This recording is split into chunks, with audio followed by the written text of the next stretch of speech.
सीतापुर गांव में रघु नाम का आदमी अपनी दूसरी पत्नी रूपाली और बेटी प्रिया के साथ रहता था। प्रिया रूपाली की अपनी औलाद नहीं थी। प्रिया की माँ बचपन में उसे छोड़कर चल बसी थी। माँ के जाने के बाद धीरे धीरे उसकी सौतेली माँ रूपाली ने उसकी सारी आजादी उससे छीन ली। वो उससे घर का सारा काम करवाती और खुद दिन भर आराम करती थी। वो आए दिन प्रिया को पीटा भी करती थी। एक दिन, अरियो कामचोर, अभी तक बर्तन नहीं मांजे? बस हो गया है नई माँ। जल्दी कर और आकर मेरे पैर दबा। आज सुबह से ही पैरों में बड़ा दर्द हो रहा है। बेचारी प्रिया जल्दी जल्दी बर्तन मांजती है और फिर जाकर रूपाली के पैर दबाने लगती है। अरियो महारानी, जरा जोर से दबा। खाना तो 2 आदमियों का खाती है और हाथ में तेरे दम ही नहीं है। रूपाली की इस बात पर प्रिया कुछ नहीं कह पाती। बस वो अपने कमरे में जाने के बाद रोने लगती है।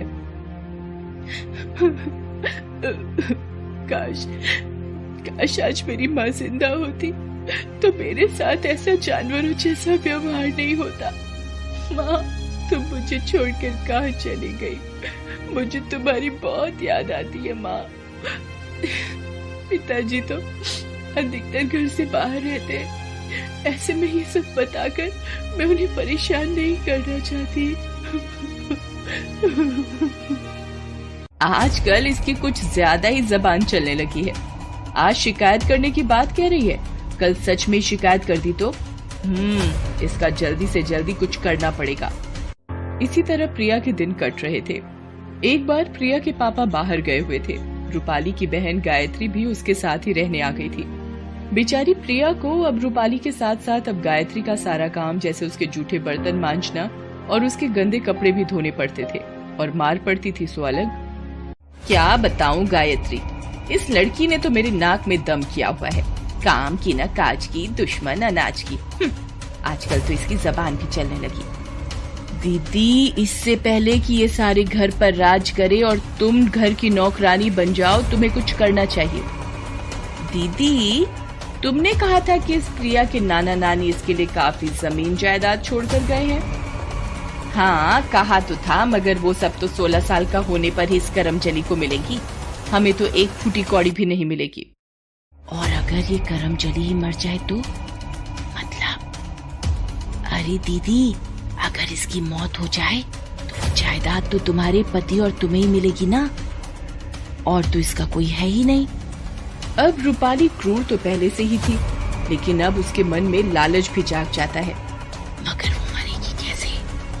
फिर गायत्री रूपाली को अपनी योजना बताती है और योजना के अनुसार अगले दिन शाम को, देख ये कपड़े हैं, इन्हें अभी धोकर ला। ये ले साबुन और जल्दी जा।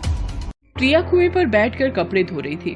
कपड़े धोकर वो कुएं से पानी निकालने के लिए उठती है, तभी वहाँ गायत्री और रूपाली आ जाती हैं और उसे कुएं में धक्का दे देती हैं। प्रिया गिरते गिरते कुएं की रस्सी पकड़ लेती है। माँ, ये तुमने क्या किया? मैं तो तुम्हें अपनी माँ मानती हूँ। माँ, मैं यहाँ मर जाऊंगी। प्लीज मुझे कुएं से बाहर निकाल लो।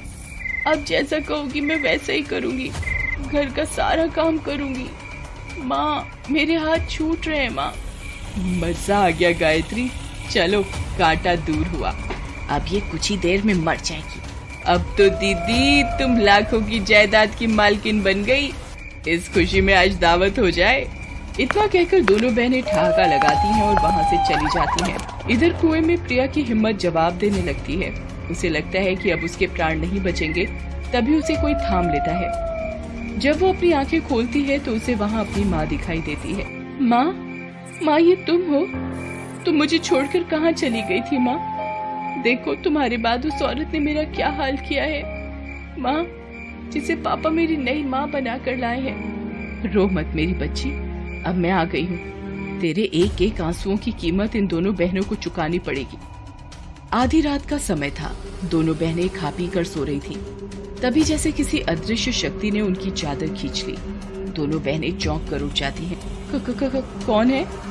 तभी वहाँ मेज पर रखा लोटा उड़ता है और जोर से रूपाली के सर से आ टकराता है। रूपाली का सर फट जाता है। ओए माँ, मार डाला रे। कौन है? सामने क्यों नहीं आता? तभी कमरे का दरवाजा खुलता है और वहाँ उन्हें प्रिया खड़ी दिखाई देती है। दीदी, चुड़ैल, बचाओ बचाओ दीदी। अरे ध्यान से देख, ये कोई चुड़ैल नहीं है, जीती जागती इंसान है। कम बखत ये मरी नहीं है। इतना सुनकर गायत्री का डर गुस्से में बदल जाता है और वो तेजी से प्रिया पर झपटते हुए कहती है, तो ये तेरा काम था कलमुही? कहर, अभी तुझे बताती हूँ। ये कहकर जैसे ही वो उसे मारने के लिए जाती है, लेकिन तभी चुड़ैल की अडंगी से गायत्री गिर जाती है। मर गई रे, मार डाला रे इसने तो मुझे। हाय रे मेरी कमर, आई। ये सब तेरा ही किया धरा है ना लड़की, रुक, तुझे अभी सबक सिखाती हूँ। तभी प्रिया के पीछे उसकी माँ प्रकट होती है। उसे देखकर दोनों बहनों की घिघी बंद गई। वो चुड़ैल गायत्री की गर्दन दबोच लेती है और उसे कई बार बुरी तरह उठा उठा कर पटकती है। गायत्री का सारा शरीर लहूलुहान हो जाता है और उसकी कमर की हड्डी टूट जाती है। वो फर्श पर पड़ी बुरी तरह तड़पने लगती है। मेरी बच्ची को मारा था ना तूने, अब सारी जिंदगी अपाहिज बनकर जी। इसके बाद रूपाली की बारी आती है। प्रिया की माँ उसे बिछावन से नीचे पटक देती है और उसकी दोनों टांगें पकड़कर तोड़ देती है। रूपाली दर्द से चीख पड़ती है, मेरी बच्ची को सताया है तुमने, तुम्हारा खून पी जाऊंगी मैं। और वो उन्हें मारने के लिए उसी कुएं के पास लेकर चली जाती है। वो गायत्री और रूपाली को भी कुएं से लटका देती है। तभी, नहीं माँ, इन्हें मत मारो, तुम्हारी बात यही तो मेरी माँ है, चाहे जैसी भी हो। देखा, जिस बच्ची को तूने तिल तिल कर तड़पाया है, आज वही तेरे लिए रहम की भीख मांग रही है। याद रख, अगर मेरी बच्ची को जरा भी तकलीफ पहुंचाई तो मैं तेरा वो हाल करूंगी कि तुझे अपने पैदा होने का भी अफसोस होगा। इसके बाद माँ की आत्मा वहाँ से चली जाती है। रूपाली और गायत्री को भी अब अच्छा सबक मिल गया था। उस दिन के बाद से उन्होंने प्रिया को जरा सा भी कष्ट नहीं दिया और प्रिया की जिंदगी में भी खुशियाँ फिर से लौट आई।